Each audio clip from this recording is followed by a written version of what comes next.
C'est pas un métier, médecin. C'est quoi? Une espèce de malédiction. Quoi de neuf aujourd'hui, docteur? Mes yeux ne verront pas ce qui s'y passe. Ma langue taira les secrets qui me seront confiés. Voix de médecin, le podcast de témoignages de What's Up Doc qui vous emmène dans l'intimité de l'exercice médical. Est-ce qu'on peut parler de plaisir quand on fait du soin palliatif ? Et je pense que oui, en fait, parce que ça redonne du sens à la médecine. Je retrouve dans le regard des familles et des résidents pourquoi j'ai fait médecine. Les gens sont satisfaits, apaisés. Je retrouve du plaisir, c'est comme ça. Benjamin Rimaud est médecin gériatre dans le Val d'Oise. Ancien urgentiste, il est maintenant médecin coordinateur, notamment dans un EHPAD où nous l'avons rencontré. Première fois dans un EHPAD ou... Pour parler de fin de vie, de start-up et du syndrome de l'imposteur. J'ai su que je voulais devenir médecin en première. J'étais dans un lycée plutôt élitiste, maths sup, maths p, ce que je voulais pas du tout faire. Et un jour, mes parents m'ont dit tu veux pas faire comme un de nos potes qui est médecin ? Et j'ai dit mais c'est exactement ce que je veux faire. Alors il était phlébologue, donc rien à voir avec ce que je fais, mais en fait c'était plus l'idée médecine qui effectivement était exactement ce que je voulais faire. Quand on fait des études de médecine, on part toujours avec une idée, je veux être neurochir ou je veux faire... Et puis les stages d'externe m'ont dit non, le bloc c'est pas pour moi, faire toujours la même chose, donc les spécialités au fond c'était pas possible. D'où mon attirance pour les urgences initialement, parce que je touchais un peu à tout et toujours dans la même idée de me dire s'il y arrive quoi que ce soit à une personne, de me retrouver et de dire je saurais quoi faire. Dans un avion, dans la rue, enfin peu importe. Et donc les urgences, c'était une évidence. Donc j'ai fait urgentiste à la PHP pendant 15 ans à l'hôpital Beaujon. La gériatrie, puisque maintenant je suis gériatre, est arrivée quand les personnes âgées étaient aux urgences et que j'ai commencé à voir qu'elles restaient 12 heures sur des brancards et que j'ai dit non mais ça c'est pas possible. Et donc je suis parti faire de la gériatrie. Messieurs, dames, bonjour. Vous allez bien ? Ah ouais, ça va. Bonjour. Donc là vous allez dehors là ? Oui. Ah bon, pourquoi on vous a surpris dans le couloir là ? Ce matin. Je dors le matin. Ce matin, vous étiez devant l'ascenseur au niveau du tapis, en train de fumer. Mais c'est fini tout ça. Vous allez me frustrer. C'est mon seul petit plaisir. Bah oui, mais nous on veut pas vous enlever le plaisir. On veut que le plaisir il soit à l'extérieur de l'établissement. Eh ben, il en est question. Surtout que vous êtes monsieur le directeur. Ouais, bah oui. Bonne journée. La gériatrie, c'est une spécialité qui est plutôt neuve, qui est pas très attirante quand on est jeune médecin, alors que c'est une spécialité juste incroyable. Si on aime avoir une vision 360 des gens, je pense que c'est la gériatrie qui est une vraie spécialité globale, à la fois sur du médical très spécifique, parce que c'est polypathologique, donc compliqué, polymédicamenté, avec des iatrogénies, des histoires de vie incroyables. Et puis, au fond, on travaille beaucoup en équipe en gériatrie, et ça, c'est fantastique. Salut Céline, ça va ? Alors, ils sont bons ? Ils sont très bien tes petits croissants, docteur. Tu pars sur Fontenay ou... Ouais, là, a priori, il n'y a rien de particulier. Chaffre, à part Chaffre. Il est noyé, quand même. Il n'est pas en grande forme, je crois. Non. On va pas le réanimer.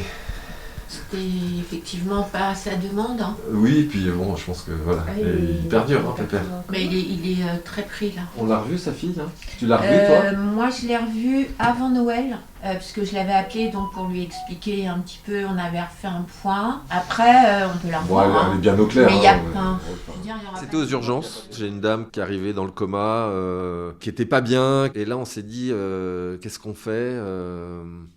Et donc je me suis retrouvé, je crois que il était 3h du mat, on était avec un infirmier, on se dit non c'est pas possible, on peut pas la laisser comme ça. Elle était sous morphinique mais elle était pas bien. Elle avait du mal à respirer, on la sentait douloureuse, crispée et puis agitée, tout en étant somnolente. Et donc je me suis senti, je savais pas quoi faire. Et donc on en a discuté, je pense que le réanimateur est venu, on en a reparlé ensemble et je pense qu'elle a été accompagnée tranquillement. Mais c'est des cas à 3h du matin quand il n'y a personne, qu'on est crevé, de se dire qu'est-ce que je fais, c'est un vrai sujet. Et donc c'est les premières fois où j'ai cette image d'inconfort. Et c'est marrant parce que j'en ai rediscuté avec un médecin, il était pareil, smuriste, urgentiste, et il est parti en soins palliatifs. Et je me rappelle de cette discussion qu'on avait eue par rapport à cette patiente. Moi j'aurais fait ci, j'aurais fait ça. Et à l'époque, je n'avais pas forcément la même vision que lui. Lui, il avait déjà cette vision soins pal que j'avais pas et que j'ai acquis finalement avec l'expérience. J'ai été confronté très vite à la mort. Alors, vous dire quel est le premier, non, impossible.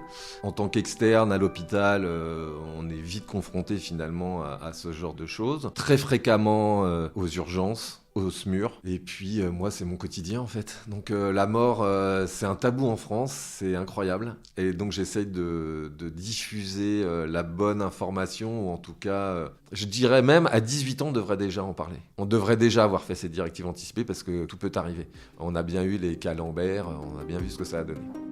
L'affaire Lambert, devenue le symbole du combat pour la fin de vie. Tout commence en 2008. Un accident de voiture lui laisse de très graves lésions cérébrales. Il est plongé dans un état végétatif définitif. En 2013, l'hôpital de Reims prend la décision, avec l'épouse de Vincent Lambert, d'initier un premier arrêt des soins. On ne continue pas à se battre pour maintenir uniquement des organes en vie. Qui est-ce qui voudrait vivre en état végétatif ? C'est là que la bataille judiciaire commence.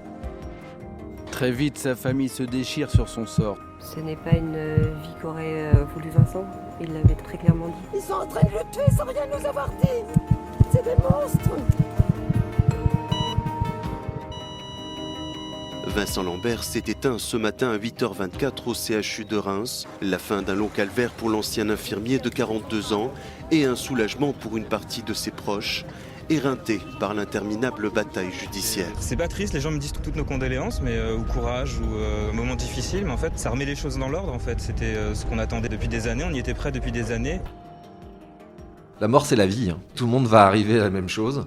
Donc je pense que le tabou, il faut l'enlever. Moi, je m'aperçois qu'avec les familles, la première chose que je leur pose quand ils arrivent, comme question, c'est qu'est-ce qu'on fait pour la fin de vie de leurs proches ?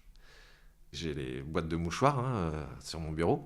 Mais au fond, de leur poser ça, ça lève tous les tabous. Staff ? Ouais. Comme la semaine dernière. Ouais. Organisation. Oui. De petits changements qu'il y a eu. Bon, j'ai revu la famille. Ils sont bien au clair et en fait, on arrive sur une fin de vie plutôt longue. Donc j'ai bien remis les points sur les i avec la famille. Elle est bien au clair sur le fait que ça va être fluctuant et que l'alimentation sera plaisir. Voilà, ils sont d'accord. Le risque de fausse route est présent, on est d'accord. Tout le monde est au courant là-dessus. Comme le madame réclame. Oui, elle a demandé. Évidemment que on va lui donner. Alors elle est plutôt sucrée, compote, machin. Sans trouble de la déglutition. Elle avale. Bien. Très bien. Donc on continue comme ça. Et puis on verra. Moi, ce que je voulais, c'était que le discours soit cohérent entre les deux équipes, parce que quand on avait acté le fait qu'on arrêtait l'alimentation, l'hydratation, il y a quand même eu un moment, parce qu'elle demandait, je comprends les soignants, quand on demande, on donne. On a été choqués. Voilà. Que la famille est arrivée, donc ne comprenait plus la prise en charge. Mais elle n'était pas bien quand... Oui. Et voilà. Elle était vraiment endormie, il y avait des trucs. Oui, bien sûr, il y avait des trucs. Mais ça a changé. Donc voilà, donc on acte le fait que alimentation plaisir. Dans ce midi, elle a pris 3 compotes et l'eau gélifiée. Ouais. Alors là, elle ouvrait encore la bouche. J'ai dit, voilà, ça va. C'est bon. C'est bon pour ce midi. Oui. On va en goûter. Elle dit que c'est bon. C'est bon. J'en veux encore.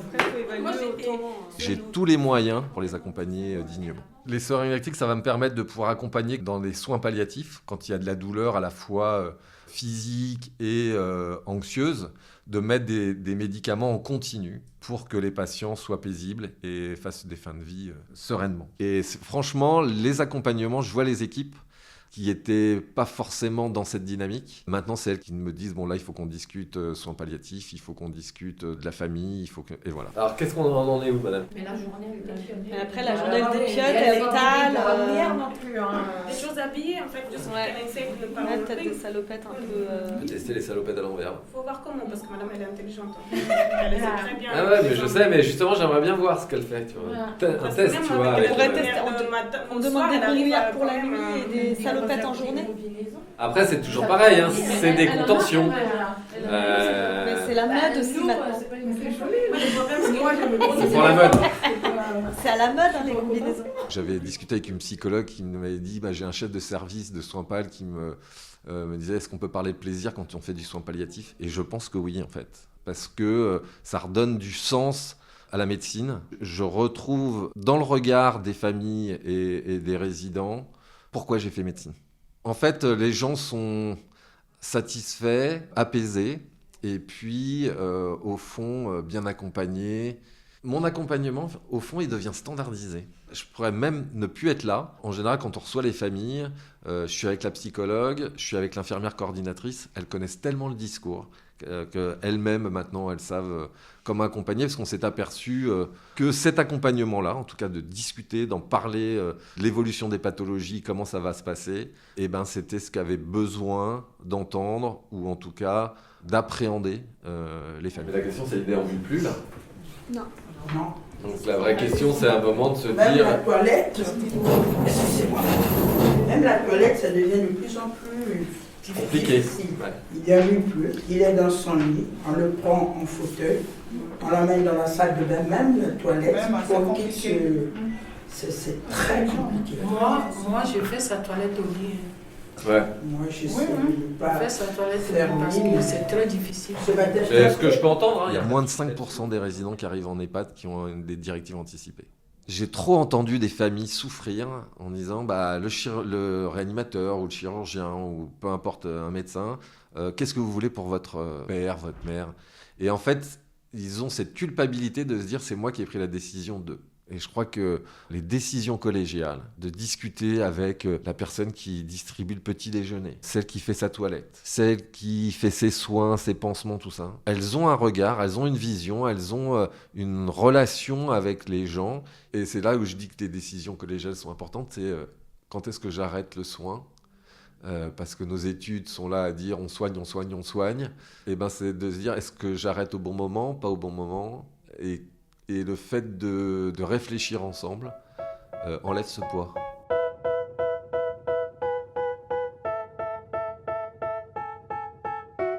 Je pense que quand on est médecin, on essaye de faire abstraction de tout. On n'appelle pas le patient, c'est par pathologie, c'est par acte. Mais je pense que c'est aussi permettre d'avoir sa barrière, sa carapace. Et donc, quand on arrive sur des situations, on pense à ce qu'on doit faire techniquement et pas trop à la personne qu'on a à côté. Et je pense que ça, c'est important si on veut bien faire son job. C'est savoir séparer. Après qu'on on le repense et qu'on le revive différemment, probablement, je pense chacun le mature à sa façon. Mais quand on est dans l'urgence, l'urgence, c'est de faire techniquement ce qu'on a à faire. J'étais au SMUR de Poissy, je crois. On a été demandé sur un homme qui s'était fait écraser par un camion. Donc on va sur place. On arrive, il faisait froid, c'était l'hiver. Il faisait nuit, il pleuvait. Et je me rappelle que j'ai dû m'allonger par terre pour qu'on puisse l'intuber. Comme c'est un polytraumatisé, il était sur la route, tout était sécurisé. On ne pouvait pas trop le bouger. On ne savait pas trop les lésions qu'il avait. Il fallait vite, finalement, l'intuber pour pouvoir le réanimer correctement. On ne se pose pas la question. On essaye de se mettre dans les conditions tout de suite pour pouvoir le faire. Donc il était au sol, au milieu de la chaussée. On fait ce qu'il faut, quoi. Et on l'a récupéré. Ça a été un épisode assez marquant. Par les circonstances, l'ambiance qu'il y avait. Les accidents de la voie publique, ça marque. C'est souvent violent. On arrive, il y a des membres, il y a un peu partout, des écrasements. Après, je pense que la formation d'urgentiste devrait être systématique pour tout médecin, n'importe quel médecin. C'est la meilleure école pour apprendre le rapport à l'autre, déceler la gravité.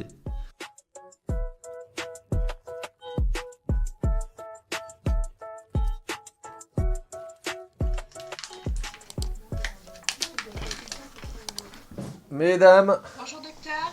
Comment allez-vous? Bonjour.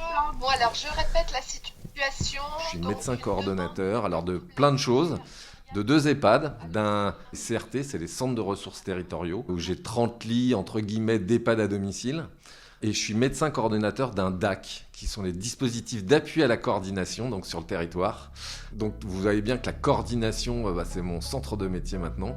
Il va très mal, il est très agité nuit et jour, il voit des fantômes. Elle est en perte d'autonomie, apparemment GIR2, avec une dénutrition sévère, des chutes à répétition. Est-ce que c'est un Alzheimer? Est-ce que c'est un... Mais c'est comme une décompensation. Absence de suivi médical, hospitalisation répétée. En fait, elle est alcoolodépendante. Il refuse les aides à domicile et il épuise tout le monde. La situation est ingérable. Mon job, maintenant, c'est plus vraiment de la coordination. J'essaye de voir comment est-ce qu'on va s'occuper de nos personnes âgées au domicile, en sachant qu'il y a très peu de médecins qui font de visites maintenant et qu'il y en aura de moins en moins. Dernière situation et pas des moindres, un mail que je vais vous lire. Donc nous connaissons madame et ses enfants depuis de nombreuses années.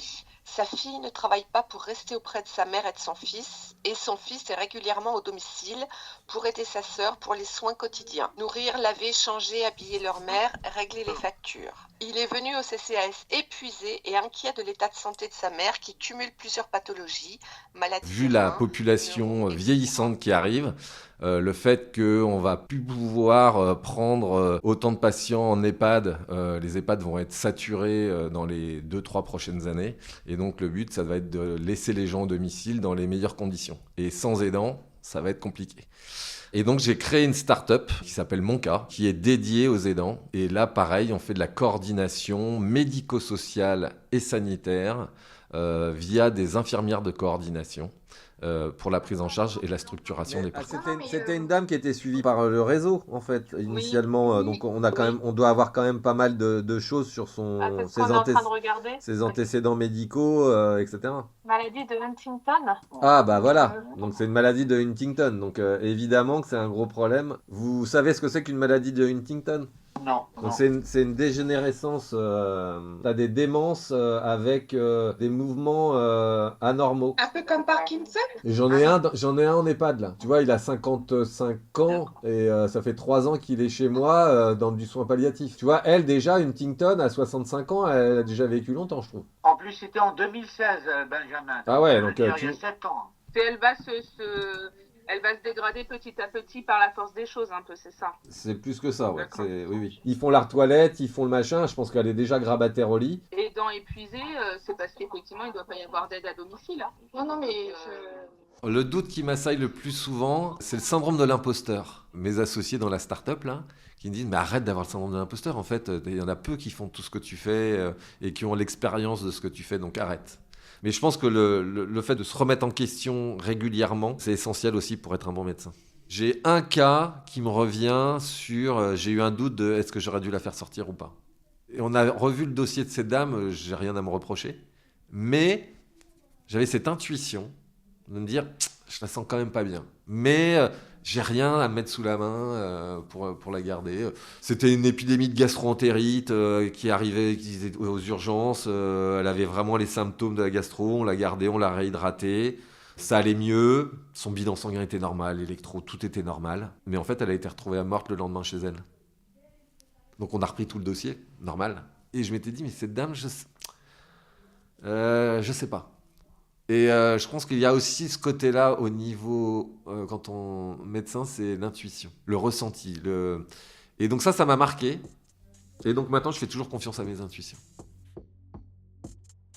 Je m'éclate dans mon job. Franchement, si j'avais à refaire, je referais exactement la même chose. Mais j'ai besoin, de switcher d'un truc à l'autre rapidement. La routine me fait chier, voilà. Pour le dire gentiment. J'ai toujours été hyperactif. Et donc, les projets, c'est hyper important.